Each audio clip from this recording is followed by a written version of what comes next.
हरे कृष्ण। आपके प्रश्न इस श्रृंखला में आपका स्वागत है। आज प्रश्न लेकर एक मेरे सामने बैठी है, वो कुछ जानना चाहती है। देखते हैं उसके मन में आज क्या प्रश्न है और वह क्या प्रश्न पूछ रही है। हरे कृष्ण। हरे कृष्ण। आज मैं आशीर्वाद के बारे में जानना चाहती हूँ कि आशीर्वाद कैसे लेते हैं और उसका महत्व क्या है।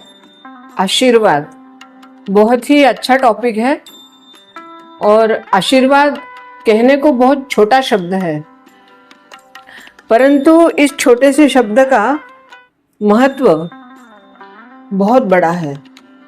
पहली बात यह कि आशीर्वाद किसी भी क्रिया का मोहताज नहीं होता। मोहताज मतलब हम प्रणाम करेंगे तो आशीर्वाद मिलेगा, ये धारणा है। लेकिन वास्तव में अगर जैसे माता पिता हैं या हमारे बड़े बुजुर्ग हैं, जो हमारे दादाजी हैं या हमारे घर के जो बुजुर्ग होते हैं, क्या वो हमारे प्रणाम करने का इंतजार करते हैं? नहीं।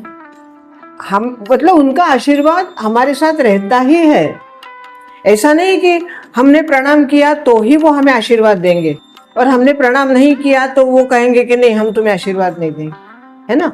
तो आशीर्वाद किसी भी क्रिया का, प्रणाम करना या मुंह से नमस्ते बोलना या पैर छूना, ये क्रिया जो है वो हमारे आशीर्वाद का जो ये क्रिया का जो एक विशेष महत्व है वो मैं बताऊंगी कि ये क्रिया क्या हमें बताती है और ये क्रिया की आवश्यकता क्यों पड़ती है या आवश्यकता क्यों है। असल में क्या होता है कि ये पूरा एक सृष्टि का विधान है। ये देखा होगा तुमने, तुम खुद भी जब भी अपने बुजुर्गों से आशीर्वाद लेती हो या प्रणाम करती हो तो उनके पैर छुए जाते हैं जी। और पैर कैसे छूते हैं, अगर आप बताएंगे आप पैर कैसे छूते हैं? मतलब नहीं, मैं मतलब दोनों हाथों से आप पैरों को स्पर्श करते, ठीक है। मोस्टली क्या होता है कि लोग ऐसे मतलब दोनों हाथों से उनके छूते, परंतु ये बिल्कुल विधान गलत है। हमेशा पैर इस तरह, मैं आपको दिखा रही हूँ, क्रॉस करके, मतलब हमारा दाहिना हाथ सामने वाले हमारे जो बुजुर्ग हैं उनके दाहिने पैर से और हमारा बायां हाथ उनके बाएं पैर से, ऐसा होना चाहिए। जनरली हम ऐसे दोनों हाथों से करते हैं, ठीक है, या फिर इस तरह हाथ जोड़ के, तो इस तरह क्रॉस करना है। क्रॉस करने का और प्रणाम करने की जो विधि है वो ऐसी क्यों है? क्योंकि हमारे शरीर में नॉर्थ पोल और साउथ पोल होता है। निश्चित सामने वाले के उसमें भी होता है क्योंकि वो भी वैसे ही है।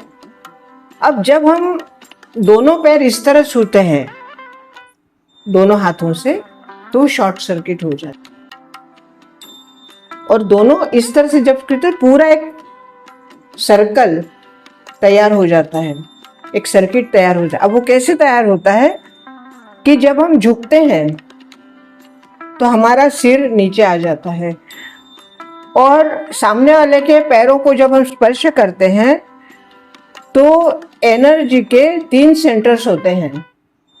एक है हमारे पैर, दूसरे हमारे हाथों के पैर और तीसरा है हमारा माथा। और तीनों ही हमारे जो सेंटर्स हैं वो जैसे ही हम प्रणाम करने के लिए झुकते हैं तो तीनों ओपन हो जाते, खुल जाते हैं, जहां से ऊर्जा निकलती है हमारी। अब जब आशीर्वाद लेते समय हम अपने दोनों हाथों से सामने वाले के पैर छूते हैं तो हमारी एनर्जी का एक सेंटर दूसरे के पैर की तरफ जाएगा, इस क्रॉस करेंगे तो, और वहीं से वो सर्कल जो हमारी ऊर्जा है वो आगे बढ़ती है। और जब वो सामने वाला हमारे सिर पे हाथ रखते हैं तो पूरा सर्कल एक हो जाता है। हमारे हाथ से निकली ऊर्जा जो हम उनको दे रहे हैं और उनकी ऊर्जा हम, उनके हाथ हमारे माथे पर जाते, सिर पे आते, तो उनकी ऊर्जा हमें मिलती है। इस तरह से पूरा सर्कल सही हो जाता है। अब ये सर्किट जब एनर्जी सर्किट जब पूरा हो जाता है तो सही मायनों में जो सामने वाले की सकारात्मक ऊर्जा है वो हमें मिलती है। और निश्चित ही हमारी, क्योंकि हम उनसे छोटे हैं तो हमारी ऊर्जा उनको नहीं जाएगी बल्कि उनकी ऊर्जा हमें मिलेगी। अब जो लोग माता पिता के या अपने बुजुर्गों के पैर नहीं छूते हैं, कई बार हमने देखा है आज का जो प्रचलन चल रहा है, हालांकि मेरा कहना या जो भी सुन रहे हैं उनको शायद मेरा ये कहना इतना अच्छा नहीं लगेगा, लेकिन फिर भी मैं कहना चाहती हूँ कि आज मैंने खुद ने भी जो देखा है। कुछ पूछना है? नहीं। अच्छा, मैंने खुद ने भी जो देखा है कि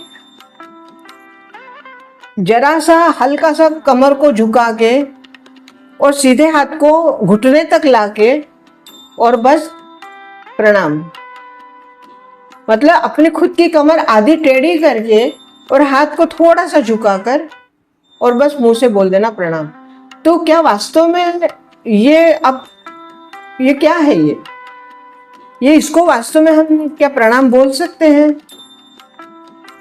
अगर आप में सामने वाले हमारे बुजुर्ग जो हैं उनके प्रति अगर आपको श्रद्धा नहीं है, उनके प्रति आपको आस्था नहीं है, या उनको आपको प्रणाम करने का मन में इच्छा ही नहीं है,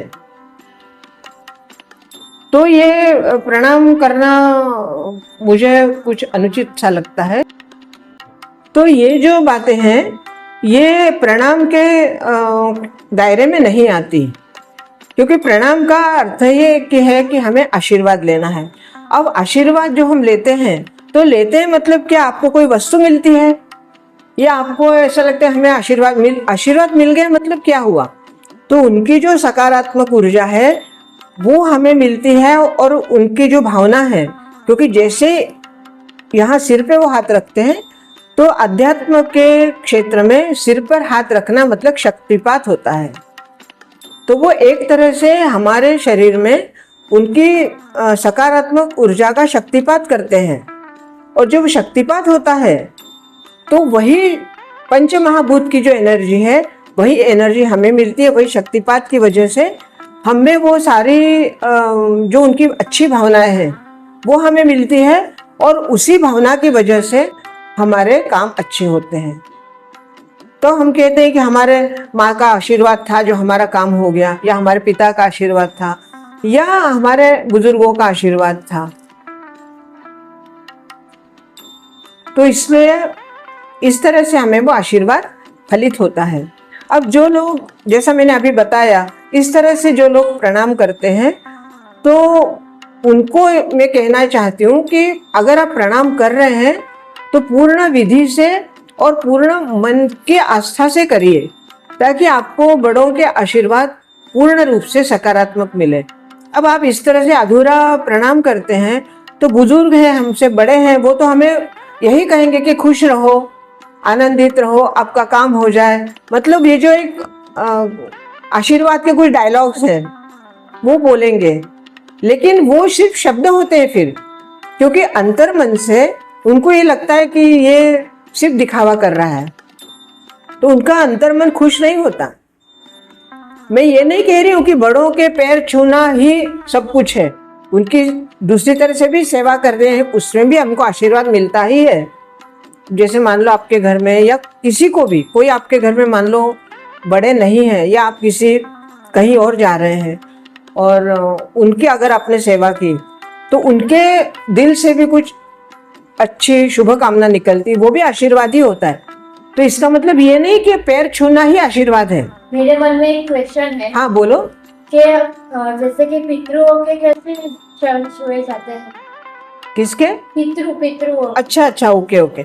हाँ, उनके चरण छूने के लिए जैसे हम पिंडदान करते हैं जी, तो पिंडदान करने के लिए इस तरह से पिंड दिया जाता है अंगूठे की तरफ से, ठीक है, वो क्रिया है उसकी। तो प्रणाम तो हम वैसे ही करते, लेकिन ऐसे नहीं करते, दोनों हाथों से करते हैं और उनको छूते नहीं हैं, क्योंकि ये जो प्रणाम का जो क्रिया है या एक्शन कह सकते हैं इसको, तो ये हमारे जो मतलब जीवित लोग हैं उनके लिए है। और पितरों के लिए जो विशेष प्रणाम होता है वो मुझसे भी, क्योंकि मेरे को इसके बारे में शास्त्रीय ज्ञान नहीं है, तो मैं इतना कह सकती हूँ कि पितरों के लिए जो प्रणाम किया जाता है वो आपके यहाँ जब भी श्राद्ध कभी होता होगा या श्राद्ध होगा तो वहाँ श्राद्ध करने के लिए जो पंडित आए होंगे उनको ये बात आप अवश्य पूछना, क्योंकि वो कर्मकांड करते हैं, तो मुझसे ज़्यादा वो इस प्रश्न का उत्तर ज़्यादा अच्छी तरह से दे सकते हैं मुझे। लेकिन जहाँ तक मेरे अपना सवाल है, जब मेरे घर में ऐसा कुछ कार्य होता है तो मैंने कभी इस तरह से प्रणाम नहीं किया, जो हमारा मतलब नॉर्मल प्रणाम होता है उसी तरह किया था। और उसको ही हमारे यहाँ जो पंडित आए थे उन्होंने मुझे उसके ऊपर कोई बताया नहीं कि ऐसा मत करो, इसका मतलब वो शायद सही होगा। तो आशीर्वाद लेने के लिए सिर्फ पैर छूना यही नहीं होता, हम और कई तरह से, क्योंकि सेवा, अच्छी भावना, उनके लिए कुछ त्याग करना, उनके लिए उनको जो चाहिए वो करना, वही हमारा सबसे बड़ी सेवा होती है। और इस तरह से अगर आप सेवा करेंगे तो भी आपको आशीर्वाद मिलेगा। अब लोगों को शिक्षा दी जाती है, मतलब कहा जाता है कि भाई सुबह उठने के बाद अपने माता पिता के चरण छुओ या अपने बुजुर्गों के चरण छुओ, उनका आशीर्वाद लेकर घर से बाहर निकलो, या काम पे जा रहे हो तो उनका आशीर्वाद लेके जाओ। जनरली कहा जाता है ऐसा कि भाई आप बाहर जा रहे हो तो आशीर्वाद लेके जाओ। तो आशीर्वाद लेके जाओ मतलब उनकी जो शुभ कामना है, उनकी जो शक्तिपात है वो साथ में रखो। अब जैसे हम कहते हैं कि भगवान को भी हम प्रणाम करते हैं, वंदन करते हैं, तो भगवान को ऐसे नहीं किया जाता। भगवान को माथा टेका जाता है। भगवान के चरणों में हम हमारे ये जो कपाल होता है, माथा, उसको भगवान के चरणों में रखते हैं। इसका क्या, उससे हमको भगवान की कृपा और आशीर्वाद, अब भगवान का आशीर्वाद तो हमारे साथ सदैव रहता ही है, परंतु भगवान की कृपा वो इस तरह से मिलती है जब हम भगवान के चरणों में हमारा माथा रखते हैं। और मेरे मन में एक और क्वेश्चन है, जैसे अभी आपने बताया ना, हाँ, कि भगवान को ऐसे माथा टेके करते हैं, तो क्या शिव जी का जो लिंग होता है उसके आगे हम ऐसे माथा टेक? हाँ बिल्कुल माथा रख सकते हैं, क्योंकि माथा रखने का, माथा टेकने का वो उसका मतलब क्या है, वो क्यों रखा जाता है? भगवान के चरणों में माथा क्यों टेकाते हैं? क्योंकि ऐसा शास्त्र में कहा गया है, और कि हमारे माथे पे जो लिखा हुआ होता है वो उल्टा लिखा हुआ होता है, तो वो हमें दिखाई नहीं देता, हम उसको पढ़ नहीं सकते। लेकिन जब हम भगवान के चरणों में अपना माथा रखते हैं तो लिखावट वो सारी सीधी हो जाती है। अगर हमारे माथे में कुछ ऐसा अशुभ लिखा हुआ है या अशुभ घटना लिखी हुई है, तो हम भगवान के चरणों में माथा रखते हैं तो वो अशुभ घटना नहीं घटती या वो कम हो जाती, क्योंकि हमारा वो लिखा हुआ सीधा, उल्टा जो होता है वो सीधा हो जाता है। जैसे हम निगेटिव और पॉजिटिव, जैसे फोटोग्राफी है या कुछ बातें ऐसे लिखा हुआ होता है, जब हम स्टैंप लगाते हैं, स्टैंप पे हमेशा उल्टी लिखावट होती है, लेकिन जैसे स्टैंप को हम लगाते हैं तो वो सीधी लिखावट हो जाती है। तो यही सिस्टम है हमारे भगवान के चरणों में माथा रखने का। तो यहाँ पे थोड़ा एक और मैं बात बताना चाहती हूँ कि जैसे मेरी बात है, या मेरे माता पिता अब नहीं हैं और मेरे से बुजुर्ग भी मेरे घर पे नहीं है, तो मैं किसको प्रणाम करूं? होता है ना ऐसे। तो भगवान के सामने जब हम माथा टेकते हैं तो माँ पार्वती, जो माता पार्वती है वो हमारी जगत माता है, उसको जगत माता कहा जाता है, और शिव जी को जगत पिता कहते हैं। तो वो माता पिता, जगत माता पिता है, उनको हम माता पिता कहकर उनके चरणों में हम माथा रखते हैं। तो वो, और जिनके माता पिता हैं, भगवान ने उनको माता पिता के रूप में एक ऐसा आशीर्वाद देने का माध्यम दे रखा है कि वो माध्यम, जब तक हमारे माता पिता हैं उनको प्रतिदिन सुबह शाम प्रणाम अवश्य करना चाहिए। और श्रद्धा से, सिर्फ एटम करना है इस तरह से ना करें कि भाई हमने प्रणाम कर लिया, उनके दोनों चरण छूकर और उनका हाथ तुम्हारे मस्तक पर रहे। और मैं, जो हमारे बड़े बुजुर्ग हैं वो तो हमारे सिर पे हाथ रखते ही हैं, लेकिन कई बार कई लोग ऐसे यहाँ मुंह से कह देते हैं खुश रहो। तो मैं, मेरे जो मतलब मेरे जैसे जो लोग हैं जो थोड़े बड़े हैं, उम्र में बड़े हैं, जिनको लोग प्रणाम करते हैं, या हमारे घर के लोग जैसे मेरे बेटे प्रणाम करते हैं, तो सिर्फ मुंह से हमें नहीं कहना है कि बेटे खुश रहो, बल्कि उनके सिर पर हाथ रखना है। क्योंकि हमारे बच्चों के सिर पे जब हम हाथ रखते हैं तो उनको हमारी सकारात्मक ऊर्जा मिलती है। तो आज हमने आशीर्वाद के बारे में कुछ बात की है, और आशा करती हूँ कि तुम्हारे प्रश्न का उत्तर तुम्हें मिल गया होगा। जी। तो आज के लिए इतना ही। हरे कृष्णा। हरे कृष्णा हरे कृष्णा।